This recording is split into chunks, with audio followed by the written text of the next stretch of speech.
YSR Congress party Visakhapatnam కార్యకర్తలు చురుకుగా పనిచేసేటువంటి నాయకులు వీళ్ళందరూ రాబోయే ఎన్నికలకి సిద్ధం కావడం కోసం మాజీ మంత్రివర్యులు మారెప్ప గారు నేను రాష్ట్ర వ్యాప్తంగా తిరుగుతున్న క్రమంలో ఈరోజు ఇక్కడ పాల్గొన్నాను. ఇక్కడ వైఎస్ఆర్ కాంగ్రెస్ పార్టీ నాయకులు కార్యకర్తలు ఉత్సాహం చూస్తుంటే ఈ రాష్ట్ర రాజకీయాల్లో మార్పు కోసం వీళ్ళు పడుతున్నటువంటి జగన్మోహన్ రెడ్డి గారిని మీరు నిరంతరం జైల్లో పెట్టాలనుకుంటే కుదరదు. ఒక natural justice,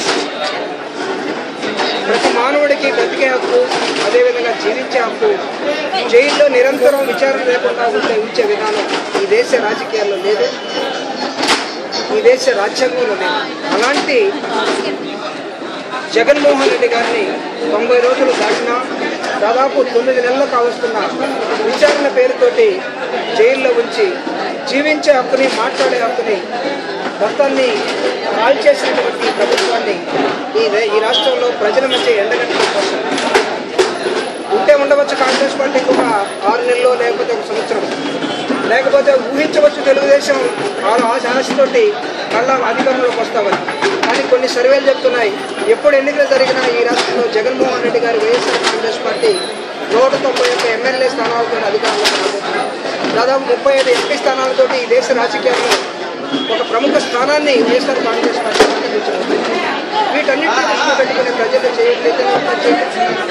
YSR Congress party అభిమానుల ఉత్సాహాన్ని నింపడం కోసం కుళ్ళిపోయినటువంటి అస్తవ్యస్తంగా ఉన్నటువంటి రాష్ట్రాన్ని రాజశేఖర రెడ్డి గారి ఆలోచనలు తిరిగి పెట్టడం కోసం అది జగన్మోహన్ రెడ్డి గారి వల్ల మాత్రమే సాధ్యమవుతుంది. ఈ రాష్ట్ర ప్రజలు ఆశిస్తున్నారు వైఎస్ఆర్ కాంగ్రెస్ పార్టీ అధికారంలోకి రావాలని. జగన్ని నిర్బంధించి మీరు నిజం నిద్రలేచే లోపల అబద్ధం ప్రపంచమంతా తిరిగి వచ్చినట్లుగా మీరు గోబిల్స్ ప్రచారం చేసి నిజాన్ని మీరు దాచేయాలనుకుంటే, నిజాన్ని మీరు మొగ్గలో తుంచేయాలనుకుంటే, మీరు పసికందుని గొంతు నిలిమి మీరు గురిట్లో చంపాలనుకుంటే ప్రజాస్వామ్యంలో ఒప్పుకోము. కాబట్టి ప్రజలు గొంతెత్తి మాట్లాడతారు, ప్రజలు వెలుగెత్తి చాటుతారు. దీన్ని వైఎస్ఆర్ కాంగ్రెస్ పార్టీ ప్రజాస్వామ్య విలువల మీద, కోర్టుల మీద అపారమైన నమ్మకంతో ఈ రాష్ట్రం మొత్తం తిరిగి జరుగుతున్నటువంటి ఈ కుట్ర రాజకీయాన్ని అంతకంటే క్రమంలో ఈరోజు వైజాగ్లో వైఎస్ఆర్ కాంగ్రెస్ పార్టీ సహకార సంఘమే ఒక గొప్ప మోసంతో కూడుకున్నది. లిస్టులు ఇతర పార్టీలకు ఇవ్వలేదు, డబ్బులు కడుతున్నా చేర్చుకోలేదు, కనీస ఫీజుని 10,330 రూపాయలు తీసుకోలేదు.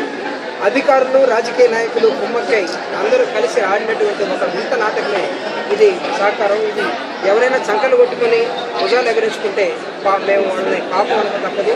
ఏదేమైనా సరే వైఎస్ఆర్ కాంగ్రెస్ పార్టీ చాలా స్పష్టంగా ఈ ఎన్నికలు అప్రస్తుతం, ఈ ఎన్నికలు ప్రజాస్వామ్యబద్ధంగా జరగవు అని ప్రకటించిన విధానం. Any other question? చెప్పాను కదా, గాలి ముద్దుకృష్ణనాయుడు గారికి వ్యక్తులు అదే మాట్లాడతారు. వాళ్ళు ఇంకా వేరేది మాట్లాడితే మేము ఆశ్చర్యపడాలి. కానీ వాళ్ళ ఆలోచన అంతా, వాళ్ళ వక్రబుద్ధి అంతా. షర్మిలా గారు ఆపరేషన్ చేసుకున్న రోజు థియేటర్లో నేను బ్రదర్ అనేది ఇద్దరు ఉన్నాం. మన కాలుకి ఆపరేషన్ చేస్తున్న సమయంలో మేము అక్కడ ఉన్నాం, హాస్పిటల్లో అక్కడ ఉన్నాం. తర్వాత రెస్ట్ తీసుకుని మళ్ళా పాప వీళ్ళందరూ ఊహించారు చంద్రబాబు నాయుడు నడిచినంత కాలం షర్మిలా నడవగలే అనుకున్నారు. ఎవరైనా సరే షుగర్ ఉంది, బీపీ ఉందంటే డాక్టర్లు ఏం సజెస్ట్ చేస్తారంటే మీరు వాకింగ్ చేయమంటారు. పాప చంద్రబాబు నాయుడు గారికి ఎంత వాకింగ్ చేసినా షుగర్ బీపీ తగ్గకాయ పెరుగుతున్నాయంట. ఆయన ఏ డాక్టర్ చూపించాలో అర్థం కావట్లేదు, ప్రజలు నమ్మట్లేదు, ఆయన్ని ఎవరు నమ్మట్లేదు. షర్మిలా గారు పాదయాత్రకు వస్తే తట్టుకోలేక ఒకవైపు బీజేపీ, ఒకవైపు తెలుగుదేశం, ఒకవైపు కాంగ్రెస్ ఆ పాదయాత్రను అడ్డుకునే మార్గంలో వాళ్ళు పుట్టినటువంటి కుక్క బుద్ధే ఇది. అంతకన్నా మేము